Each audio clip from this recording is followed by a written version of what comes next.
Dalam video ini kita akan membahas tentang klasifikasi alat tes psikologi. Apa sih tes psikologi itu? Tes psikologi adalah metode yang digunakan untuk mengukur dan mengevaluasi berbagai aspek psikologi individu, termasuk kemampuan kognitif, kepribadian, dan emosi. Tes psikologi biasanya digunakan dalam konteks rekrutmen dan diagnosis kesehatan mental. Juga dapat membantu memahami karakteristik dan potensi individu. Namun, tes psikologi hanya dapat digunakan oleh ahli profesional seperti psikolog.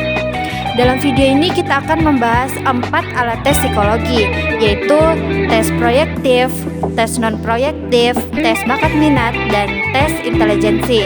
Yuk simak video ini. Yang pertama ada tes proyektif. Apa sih tes proyektif itu?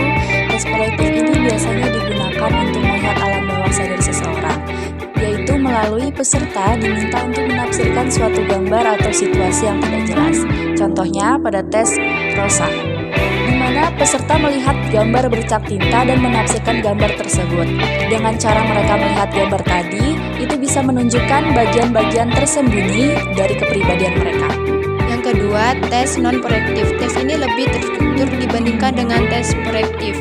Peserta diberikan pertanyaan langsung atau memilih skala yang harus dijawab sesuai dengan kondisi mereka saat ini. Salah satu contoh populer yaitu MMPI yang digunakan untuk mengukur dimensi kepribadian dan menambah dalam diagnosis klinis.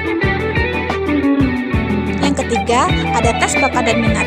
Apa sih tes bakat dan minat itu? Tes bakat dan minat adalah tes yang digunakan untuk mengetahui potensi dan bidang apa yang menjadi keahlian kita. Tes ini biasanya digunakan untuk pengembangan diri, bimbingan karir, maupun pendidikan. Contoh dari tes ini adalah DAT atau Differential Aptitude Test. Tes ini biasanya digunakan untuk mengukur kemampuan kognitif seseorang dalam bidang tertentu, seperti bahasa, logika, maupun spasial. Yang terakhir saya akan menjelaskan tentang tes intelijensi atau tes IQ. Biasanya tes ini digunakan untuk mengukur kemampuan kognitif seperti logika, pemecahan masalah, dan juga kemampuan verbal. Salah satu contoh dari tes intelijensi atau tes IQ yaitu WISE. Tes ini biasanya digunakan untuk mengukur kecerdasan seperti ingatan dan juga pemikiran kritis. Jadi, dari keempat alat tes tersebut memiliki fungsi yang berbeda-beda. Setiap alat tes memiliki pendekatan dan tujuan unik dalam memahami individu.